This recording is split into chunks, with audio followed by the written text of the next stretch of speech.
బండ తీసుకొని కొట్టాలనిపించింది దాన్ని. ఈడికి వచ్చి కూడా ఏం పనులు రావి.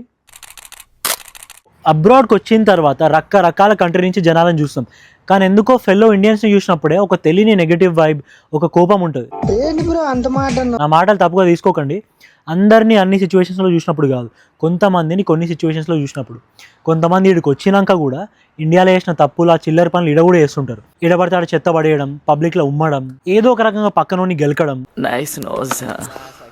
యూఎస్లో అయితే ఒక వీడియో చూసినాం అన్న, ఒక ఆమె పక్కింట్లో దండం మీద బట్టలు ఆరేసి ఉంటే లేపేస్తుంది, వీడియో కెమెరాకి దొరికిందాము. నాతో ఒక ఇన్సిడెంట్ అయింది. మెల్బోర్న్ మాల్ దగ్గర నేను బండి బయటికి తీస్తుంటే పక్కన గల్లీలో ఒకటి అటు ఇటు చూసి గోడ మీద ఉచ్చా వస్తుంది.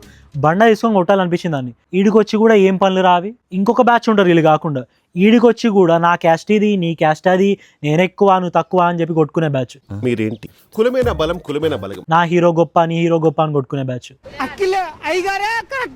ఇలా కంట్రీలా ఇలా లెక్క మనం ఉండం, ఇలా లెక్క మనం డ్రెస్ చేసుకోం, ఇలా భాష కూడా మాట్లాడం. కానీ ఇలా అవన్నీ మర్చిపోయి మనకి ఇక్కడికి వచ్చి make your own life, work చేసుకోండి అని చెప్పి ఈక్వల్ రైట్స్ ఇస్తారు. వాళ్ళు కూడా అట్లనే ప్రతి చిన్నది పట్టుకుంటే నువ్వు నేను ఎవ్వరం ఇటు ఉండం. నువ్వు వీడికి వచ్చినప్పుడు ఎవడో ఒకడు ఏదో ఒక రకంగా నీకు హెల్ప్ చేసి ఉంటాడు. అది క్యాస్ట్ ఏందని చెప్పి లెక్కలేసుకుంటూ కూర్చున్నావా, హెల్ప్ తీసుకున్నావా? ఇలా లాంటి వాళ్ళ వల్లనే ఇంకా ఏదో ఒక చోట రేసిజం జరుగుతుంది, ఇండియన్ కమ్యూనిటీకి బ్యాడ్ నేమ్ వస్తుంది. వీళ్ళందరికీ ఒకటే చెప్తున్నా, నువ్వేం చేసినా, the way you talk, the way you speak, the way you walk, the way you behave, నువ్వు ఇండైరెక్ట్గా ఇండియన్ కమ్యూనిటీని రిప్రజెంట్ చేస్తున్నావు.